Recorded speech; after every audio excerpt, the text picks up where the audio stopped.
Elena apretó con fuerza las correas de la desgastada mochila que colgaba de sus hombros, sintiendo como el cuero viejo se hundía en su piel. A su lado, el pequeño Mateo, de apenas 6 años, sostenía un camión de plástico sin ruedas, con los ojos bien abiertos ante el paisaje desolador que se extendía frente a ellos. El sol de la tarde, de un naranja furioso y polvoriento, se filtraba a través de la calima de la ciudad, iluminando su nuevo hogar, una estructura que apenas merecía el nombre de casa. Ubicada a escasos metros de las vías del ferrocarril, la edificación parecía haber sido olvidada por el tiempo y la piedad. Las paredes, de un ladrillo que alguna vez fue rojo y ahora lucía un tono grisáceo y enfermo, estaban cubiertas de grietas que serpenteaban como venas expuestas. El techo, una amalgama de tejas rotas y planchas de zinc oxidadas, se inclinaba peligrosamente hacia un lado, como si la casa misma estuviera cansada de luchar contra la gravedad. ¿Aquí vamos a vivir, mamá?, preguntó Mateo, su voz apenas un susurro que se perdió en el aire seco. Elena tragó saliva, sintiendo un nudo de hierro en la garganta. No tenía sentido mentirle, pero tampoco podía permitirse el lujo de la desesperación. Después de que el despido de la fábrica y el desalojo de su pequeño apartamento la dejaran con apenas unas monedas en el bolsillo, esta vivienda social abandonada era su última frontera antes del desamparo absoluto. No es solo una casa, mi amor, dijo ella, forzando una sonrisa que no llegó a sus ojos, pero que mantuvo su voz firme. Es nuestro lienzo. Vamos a pintarlo con colores que nadie ha visto todavía. Caminaron por el sendero invadido por la maleza seca y los vidrios rotos. Al acercarse, el olor a humedad, hollín y abandono se hizo más intenso. La puerta principal, de madera carcomida por las termitas, colgaba de una sola bisagra, gimiendo con cada racha de viento. Elena la empujó con cuidado y un torbellino de polvo bailó en los rayos de luz que entraban por las ventanas sin cristales. El interior era un único espacio diáfano, dividido por los restos de lo que alguna vez fueron tabiques de madera. En una esquina, un viejo colchón de muelle sobresalía de entre un montón de periódicos amarillentos. Justo en ese momento, la tierra comenzó a vibrar. Un zumbido sordo nació en las plantas de sus pies y creció hasta convertirse en un rugido ensordecedor. El tren de carga, una bestia de metal infinito, pasó tronando a pocos metros de la propiedad. Los cristales rotos que quedaban en los marcos temblaron violentamente y el hollín cayó del techo como una lluvia negra sobre ellos. Mateo se tapó los oídos, escondiendo el rostro en la falda de su madre.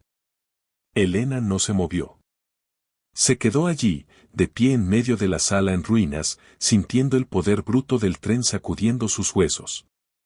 En lugar de miedo, sintió una extraña chispa de rebelión. Si ese tren podía pasar por allí todos los días con tanta fuerza, ella también encontraría la manera de resistir. El ruido se fue desvaneciendo, dejando tras de sí un silencio aún más pesado, interrumpido solo por el lejano silbato de la locomotora. Ya pasó, susurró, acariciando el cabello de su hijo.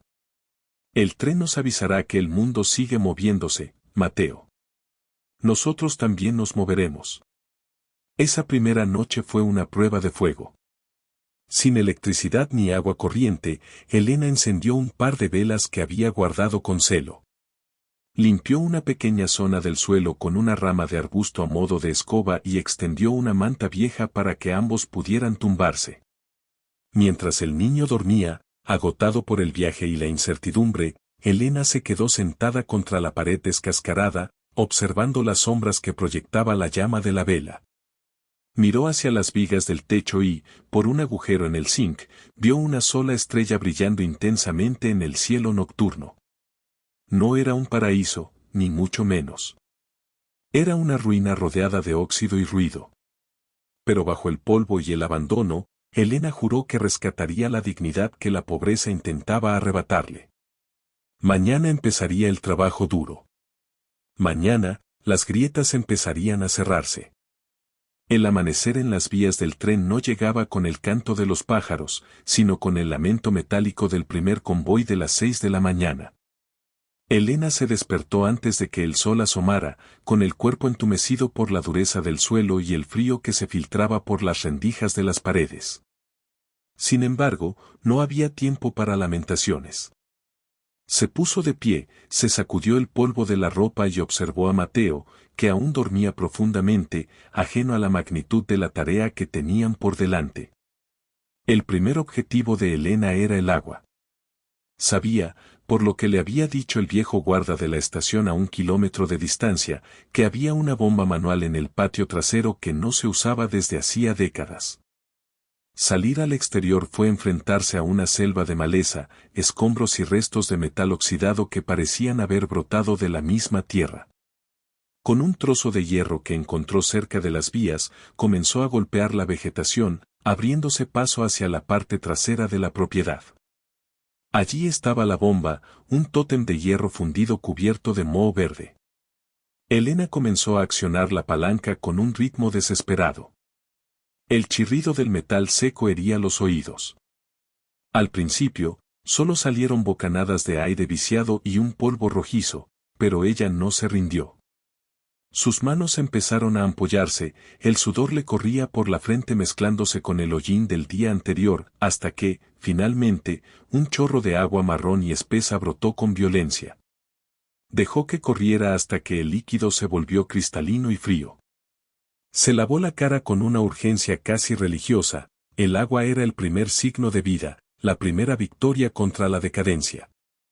«Mamá, mira», gritó Mateo desde la puerta, señalando hacia el horizonte. A lo lejos, el sol iluminaba lo que quedaba del jardín delantero. Entre el montón de basura y neumáticos viejos, una pequeña flor de color amarillo intenso, un diente de león persistente, había logrado crecer entre 2 traviesas de madera podrida. Para Elena, esa flor fue un mensaje. Si la vida podía prosperar en ese suelo castigado por el aceite de motor y el peso del acero, su familia también podría hacerlo. El resto del día fue una batalla física agotadora. Elena utilizó una vieja pala sin mango para sacar los kilos de basura acumulada en el interior de la casa. Encontró de todo, periódicos de hace 20 años, latas oxidadas, fragmentos de muebles imposibles de salvar. Sin embargo, en medio del desastre, halló un tesoro, un juego de herramientas básicas en una caja de madera semioculta bajo el suelo falso de lo que debió ser una cocina. Había un martillo, algunos clavos, una sierra oxidada y un cepillo de alambre. Con el cepillo, Elena empezó a fregar las paredes. Era un trabajo lento y doloroso. Cada movimiento hacía que el polvo fino de cal le quemara los pulmones, pero a medida que la mugre desaparecía, descubría la verdadera estructura de la casa. Los ladrillos, aunque viejos, eran sólidos. La madera de los marcos de las ventanas, bajo capas de suciedad, era de roble pesado. «Ayúdame, Mateo. Vamos a separar lo que sirve de lo que no», ordenó ella, dándole al niño una pequeña caja. Trabajaron juntos hasta que las sombras volvieron a alargarse. Elena logró asegurar la puerta principal, fijando la bisagra con los clavos recuperados y reforzando el marco. Ya no se abría con el viento, ahora cerraba con un golpe seco que le devolvía una mínima sensación de seguridad. También tapó los agujeros más grandes del techo con trozos de zinc que enderezó a golpes de martillo. Al caer la noche, estaban exhaustos, pero la casa ya no se sentía como una tumba. El aire circulaba mejor y el suelo estaba barrido. Elena se sentó en el escalón de la entrada, mirando los rieles que brillaban bajo la luna como 2 venas de plata. El tren volvió a pasar, haciendo vibrar la estructura, pero esta vez Elena no sintió que la casa fuera a caerse. La sintió resistir. «Mañana buscaremos pintura, Mateo», dijo ella, envolviendo al niño en sus brazos. «Ocuparemos la luz del sol para cubrir toda esta oscuridad». Mateo se quedó dormido mientras contaba los vagones que pasaban, pero Elena permaneció despierta un rato más, trazando en su mente un plano de lo que vendría. Ya no veía una ruina, empezaba a ver las sombras de un hogar.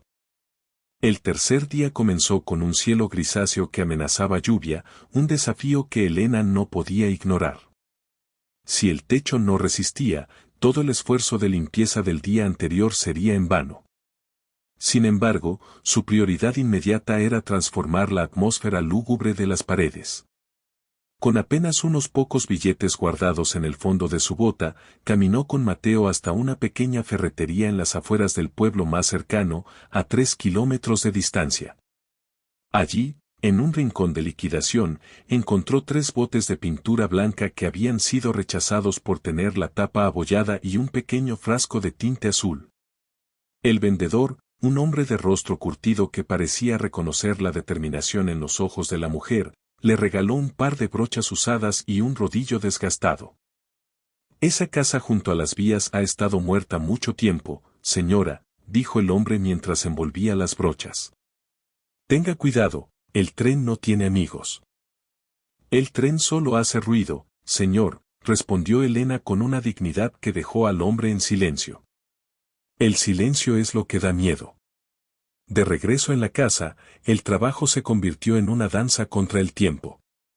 Elena mezcló la pintura, creando un tono azul pálido, casi como el cielo de la mañana antes de que el humo de las locomotoras lo ensucie. Mateo, entusiasmado por participar, recibió la tarea de pintar las partes bajas de las paredes. Ver al niño reír mientras se manchaba la nariz de blanco fue el primer bálsamo para el alma de Elena en meses.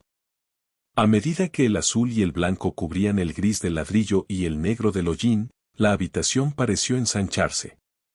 La luz que entraba por los huecos de las ventanas ya no revelaba miseria, sino potencial. Elena se enfocó en la pared que daba directamente a las vías. Quería que esa fuera la más brillante, un escudo visual contra la rudeza del metal que pasaba constantemente. Sin embargo, a media tarde, el cielo cumplió su promesa. Un trueno profundo compitió con el estruendo de un tren de mercancías que pasaba en ese momento. La lluvia comenzó a caer, primero con timidez y luego en un torrente furioso. Elena corrió al interior, temiendo lo peor. El agua empezó a filtrarse por varios puntos que no había logrado sellar del todo. «Mamá, se está mojando la pintura», gritó Mateo, angustiado al ver cómo unos hilos de agua sucia corrían por la pared recién pintada. Elena no se detuvo a lamentarse. Agarró los pocos cubos y latas que habían limpiado y los colocó bajo las goteras. Con una agilidad nacida de la necesidad, subió a una vieja silla y usó trozos de plástico de bolsas de basura y cinta adhesiva para sellar temporalmente las fisuras más críticas. Sus manos temblaban por el esfuerzo y el frío, pero no se detuvo hasta que el sonido del goteo sobre el suelo cesó, reemplazado por el repiqueteo rítmico sobre el metal de los cubos. Cuando la tormenta amainó, ambos estaban empapados y el suelo era un desastre de barro y agua. Pero las paredes, en su mayoría, seguían luciendo su nuevo color. Elena encendió una pequeña fogata en la chimenea de piedra que, milagrosamente, tenía el tiro despejado. Usaron maderas viejas y ramas secas que habían recogido antes de la lluvia. Mientras el fuego crepitaba, secando sus ropas y calentando el ambiente, Elena sacó un pequeño paquete de arroz y una lata de verduras que constituían su cena. Cocinaron sobre las brasas, y el aroma de la comida caliente transformó la estructura en algo que empezaba a oler a hogar. «Mira, mamá», susurró Mateo, señalando la pared húmeda. «El azul brilla con el fuego». Elena miró y sonrió. Era cierto. El reflejo de las llamas sobre la pintura fresca le daba a la habitación un aire cálido y mágico, casi irreal. Por primera vez en mucho tiempo, no sentía que estaban escondidos del mundo, sino que estaban construyendo su propio universo dentro de él. El tren pasó de nuevo, una masa oscura y ruidosa en la noche, pero esta vez Elena no lo sintió como una amenaza, sino como un latido. El corazón de acero de las vías y el corazón de fuego de su casa estaban aprendiendo a convivir. A la mañana siguiente, el aire olía a tierra mojada y a esa limpieza profunda que solo dejan las tormentas de verano. Elena se levantó con los músculos protestando por el esfuerzo de los días anteriores, pero su mente estaba más clara que nunca. El éxito con la pintura y la resistencia del techo ante la lluvia le habían dado una confianza que rayaba en la audacia. Hoy, el objetivo no era solo sobrevivir dentro de la casa, sino reclamar el exterior. El terreno que rodeaba la vivienda era un vertedero de escombros ferroviarios y maleza salvaje. Sin embargo, Elena sabía que bajo esa capa de abandono debía haber suelo fértil, alimentado por décadas de minerales. Con la pala recuperada y un rastrillo improvisado con maderas y clavos largos, comenzó a limpiar el perímetro de la entrada. Fue entonces cuando, tras remover una pila de maderos podridos, encontró algo que le aceleró el pulso, una estructura de hierro forjado, enterrada a medias. Que alguna vez fue un senador o una pérgola de jardín de una época más gloriosa de la estación. Estaba oxidada y cubierta de enredaderas secas, pero la estructura permanecía intacta, con elegantes volutas que recordaban a las hojas de acanto. «Mateo, ven a ver esto», llamó Elena, su voz llena de una emoción que el niño captó de inmediato. Juntos, madre e hijo pasaron horas desenterrando el tesoro. No solo sacaron la estructura de hierro, sino que también encontraron fragmentos de baldosas hidráulicas con patrones geométricos en tonos ocres y verdes. Elena, en lugar de ver escombros, vio un sendero. Con una paciencia infinita, comenzó a colocar las baldosas frente a la puerta, creando un mosaico que rompía la monotonía del barro gris. Mientras trabajaba, un hombre mayor, vestido con un mono de trabajo azul marino y una gorra de ferroviario, se detuvo en el camino de grava. Era el inspector de vías, que hacía su ronda matutina. Se quedó observando el cambio radical de la casa, las paredes azul cielo, la puerta firme y ahora, esa mujer de manos encallecidas construyendo un camino de colores. «Nadie ha vivido aquí en 30 años, señora», dijo el hombre, apoyándose en su vara de inspección. Todos decían que esta casa era una causa perdida. Que el ruido del tren volvería loco a cualquiera. Elena se levantó, limpiándose el sudor con el antebrazo. «El ruido solo es molesto si no tienes nada más que escuchar, señor. Nosotros estamos escuchando cómo renace este lugar». El inspector asintió lentamente, impresionado. «Me llamo don Julián. Si va a plantar algo, tenga cuidado. El suelo cerca de las vías es duro. Pero en el costado norte, donde el sol no da de lleno al mediodía, el agua se filtra desde la colina. Allí la tierra es buena». Antes de irse, don Julián rebuscó en su bolsa de herramientas y le entregó un pequeño sobre de papel. «Son semillas de girasol y caléndulas. Mi mujer dice que las caléndulas curan hasta el alma más triste. Suerte, doña Elena».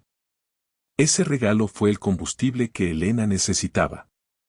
Siguiendo el consejo de don Julián, preparó la tierra en el costado norte. Mateo se encargó de sembrar las semillas, hundiendo sus pequeños dedos en la tierra negra con una reverencia casi sagrada.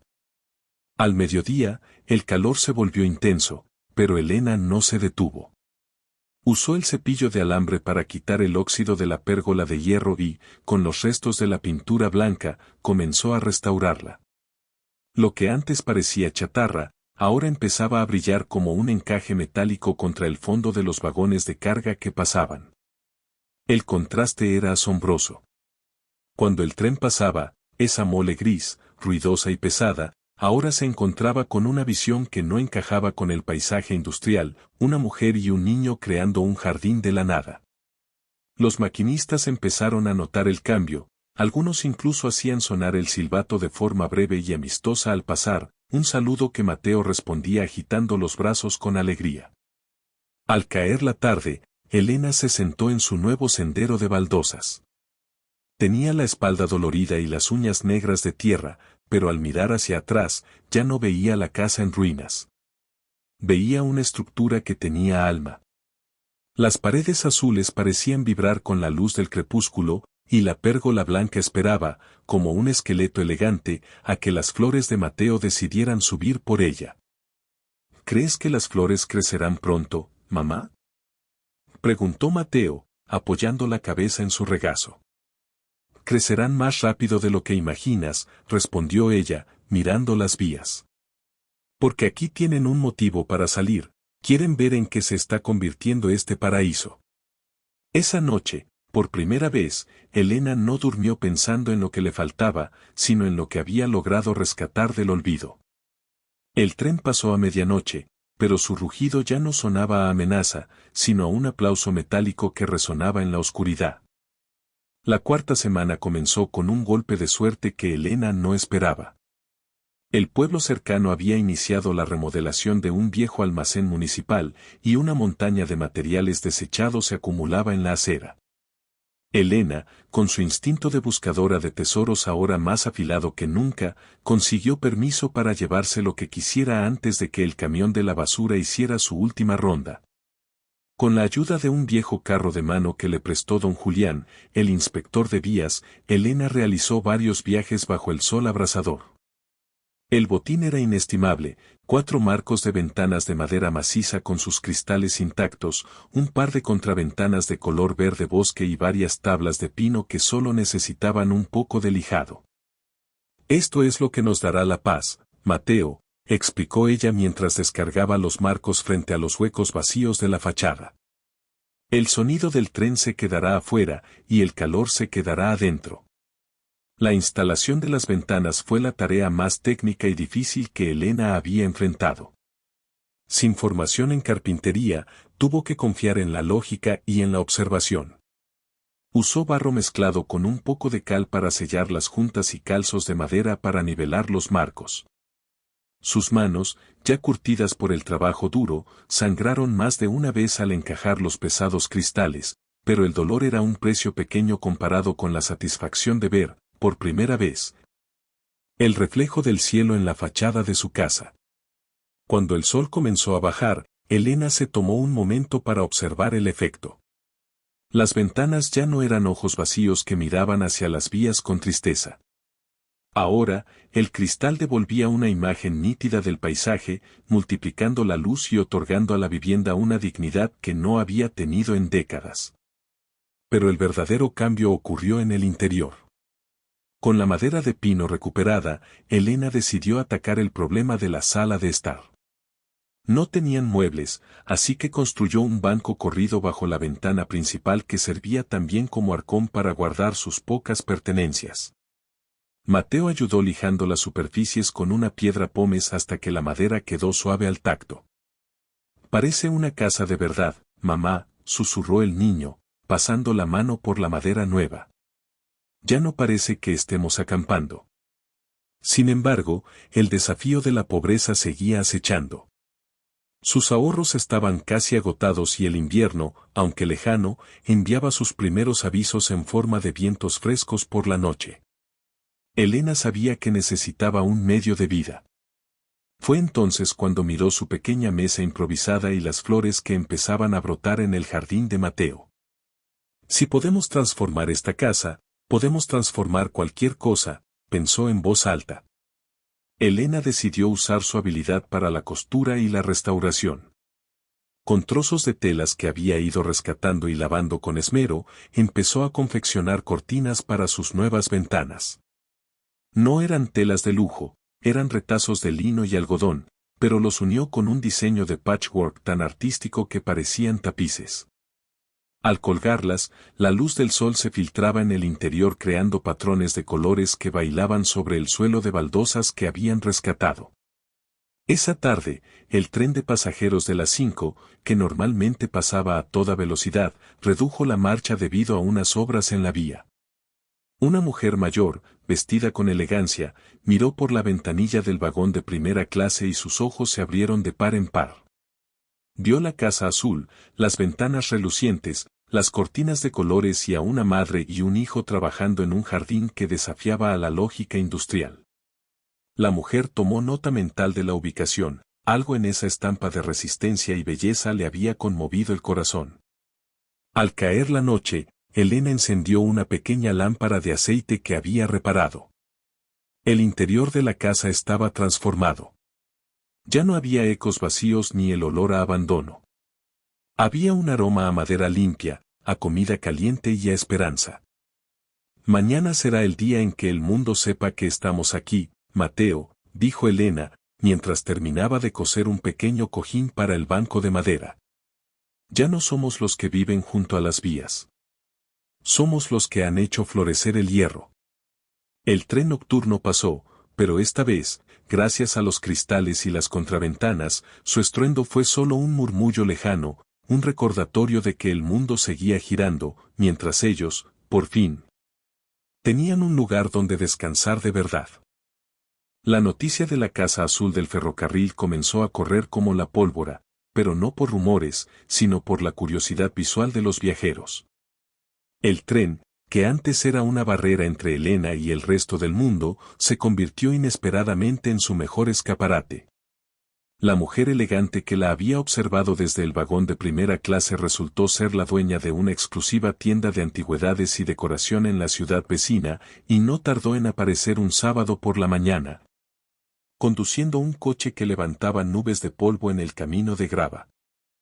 He pasado por aquí 3 veces esta semana solo para asegurarme de que no era un espejismo, dijo la mujer, presentándose como Clara, mientras observaba con asombro la pérgola blanca cubierta ahora por las primeras guías de las enredaderas. Lo que has hecho con estos materiales desechados es arte, no solo carpintería. Elena, con las manos manchadas de tierra y el cabello recogido en un pañuelo, no se sintió intimidada. Al contrario, sintió que por fin alguien hablaba su mismo lenguaje. Clara quedó fascinada por las cortinas de patchwork y el banco de madera de pino. Antes de irse, le hizo una propuesta: si Elena podía crear pequeños objetos decorativos y restaurar algunos muebles que Clara le enviaría, ella los vendería en su tienda a cambio de una generosa comisión. Este fue el inicio de una nueva etapa. El patio de la casa, una vez lleno de escombros, se transformó en un taller al aire libre. Clara envió piezas de madera noble que parecían insalvables, sillas rotas, marcos de espejos astillados y baúles carcomidos. Elena, usando las herramientas que había encontrado y aprendiendo técnicas nuevas con una dedicación feroz, comenzó a devolverles la vida. «Mira, Mateo, esta silla estaba triste», le decía a su hijo mientras lijaba una pieza de nogal. Solo necesitaba que alguien recordara que antes fue un árbol fuerte. Mateo, por su parte, se había convertido en el guardián del jardín. Las semillas de don Julián habían crecido con una fuerza inusitada. Los girasoles se elevaban como centinelas amarillos a lo largo de la valla que Elena había construido con traviesas de madera desechadas, y las caléndulas alfombraban el suelo con un naranja vibrante. El contraste entre el óxido de los raíles y el estallido de color del jardín era tan impactante que algunos pasajeros de los trenes locales empezaron a arrojar pequeños paquetes por la ventana al pasar. Sobres de semillas nuevas, revistas de decoración, incluso dulces para el niño. Sin embargo, la transformación más profunda fue económica. Con el primer pago de Clara, Elena no compró lujos. Lo invirtió todo en la casa. Instaló un sistema de paneles solares básicos que le proporcionaban luz eléctrica por la noche y una pequeña bomba eléctrica para el pozo. Por fin, la oscuridad total de la noche fue derrotada por el cálido resplandor de las bombillas que colgaban del techo. Pero el éxito trajo consigo un nuevo desafío. Las autoridades ferroviarias, que habían ignorado la propiedad durante 30 años mientras era una ruina, empezaron a prestar atención. Un inspector municipal, un hombre de rostro severo llamado señor Vargas, apareció un martes con una carpeta llena de documentos y una orden de inspección. «Esta propiedad está en zona de servidumbre ferroviaria», dijo Vargas, mirando con desconfianza las flores. «No estamos seguros de que estas modificaciones cumplan con la normativa de seguridad. Podría haber una orden de desalojo si consideramos que la estructura es inestable». Elena sintió un frío glacial recorrerle la espalda, pero no bajó la mirada. Invitó al señor Vargas a entrar. El interior de la casa era impecable. El aire olía a cera de abeja y a té de hierbabuena. Le mostró las ventanas reforzadas, el techo sellado y los cimientos que ella misma había asegurado con cemento comprado con sus ahorros. «Señor Vargas», dijo ella con voz tranquila pero firme, «esta casa estaba cayéndose sobre las vías y nadie hizo nada. Ahora es el único lugar en kilómetros que no es una mancha de óxido. No solo es segura, es el hogar de mi hijo. Si quieren quitárnosla, tendrán que explicar por qué prefieren una ruina peligrosa a un paraíso productivo. El inspector recorrió la casa en silencio. Pasó la mano por el banco de madera y observó los dibujos de Mateo colgados en las paredes azules. Al salir, miró el jardín y luego el tren de carga que pasaba en ese momento. Por primera vez en su carrera, el señor Vargas cerró su carpeta sin escribir una sola infracción. Tiene usted un mes para presentar los planos de las reformas, dijo, evitando el contacto visual. Pero, entre usted y yo, doña Elena, sería un crimen volver a dejar este lugar en la oscuridad. Esa noche, Elena y Mateo celebraron bajo la pérgola blanca. Habían ganado una batalla crucial, pero Elena sabía que el paraíso no estaba terminado. Faltaba el toque final, aquel que convertiría su hogar no solo en una casa hermosa, sino en un faro de esperanza para todos los que, como ella, alguna vez se sintieron desechados por la vida. El último mes del verano trajo consigo una luz dorada que parecía bendecir cada rincón de la propiedad. La Casa Azul ya no era un secreto, se había convertido en un hito geográfico. Los maquinistas utilizaban el resplandor de sus paredes para saber que estaban a exactamente 10 minutos de la estación central. Y los viajeros habituales se peleaban por los asientos del lado derecho del tren solo para ver el jardín de Elena. Sin embargo, Elena sabía que para asegurar el futuro de Mateo y la permanencia legal de su hogar, necesitaba convertir la casa en algo más que una vivienda, necesitaba que fuera un motor para la comunidad. Con los planos aprobados por el señor Vargas y el apoyo financiero de sus trabajos de restauración para Clara, decidió emprender el proyecto final. Transformó el antiguo cobertizo de herramientas, una estructura de madera que estaba a punto de colapsar, en un pequeño taller y puesto de venta directa. Lo llamó el Refugio del Riel. No solo vendía sus muebles restaurados, sino que empezó a ofrecer esquejes de sus flores y frascos de mermelada hechos con los frutos de los árboles silvestres que ella misma había podado y sanado en los alrededores de las vías. El día de la inauguración oficial fue un evento que el pueblo recordaría por años. Don Julián, el inspector, llegó con su uniforme de gala y una placa de metal que había pulido él mismo, Kilómetro de la Esperanza. La pegaron junto a la puerta principal, un reconocimiento simbólico de que ese lugar ya no era una zona de desastre, sino un punto de orgullo. Nunca pensé que el hierro y las flores pudieran llevarse tan bien, dijo don Julián, emocionado, mientras aceptaba una taza de café en el porche de baldosas. Incluso el señor Vargas asistió, no como inspector, sino como cliente, comprando una pequeña mesa de noche que Elena había pintado con motivos de girasoles. La transformación era total. Lo que antes era un sitio de ruido y hollín, ahora era un oasis de diseño y paz. El rugido del tren, que una vez fue una amenaza de derrumbe, se había convertido en la música de fondo de sus vidas, el latido constante de un mundo que pasaba y saludaba. Elena se quedó sola al atardecer, sentada en la pérgola blanca que ahora estaba completamente cubierta por jazmines trepadores cuyo perfume competía con el olor del metal caliente de los raíles. Miró a Mateo, que jugaba feliz en su propio rincón del jardín, ahora lleno de columpios hechos con neumáticos pintados y cuerdas resistentes. Había logrado lo imposible. No solo había transformado una ruina en un paraíso, sino que había transformado su propia pobreza en abundancia a través del trabajo digno y la creatividad.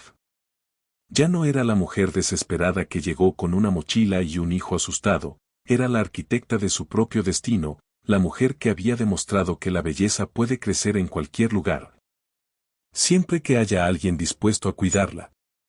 Un tren nocturno de pasajeros pasó lentamente. Elena levantó una mano para saludar. Desde las ventanas iluminadas, vio decenas de manos respondiendo al saludo, rostros sonrientes de personas que encontraban en su casa azul un recordatorio de que siempre es posible volver a empezar. Lo logramos, mamá, dijo Mateo, acercándose para abrazarla. No, mi amor, respondió ella, mirando la estrella que aún brillaba a través del mismo hueco del techo que ahora estaba cubierto por un cristal impecable. Solo estamos empezando. La casa junto a las vías ya no era un final de trayecto. Era la estación de salida hacia una vida donde el paraíso no era un lugar a donde ir, sino algo que se construía con cada clavo, cada pincelada y cada semilla plantada en la tierra de la esperanza. Si te ha gustado esta historia, no olvides darle a me gusta y suscribirte al canal para no perderte los próximos capítulos. Activa la campanita para que YouTube te avise siempre que suba un nuevo video.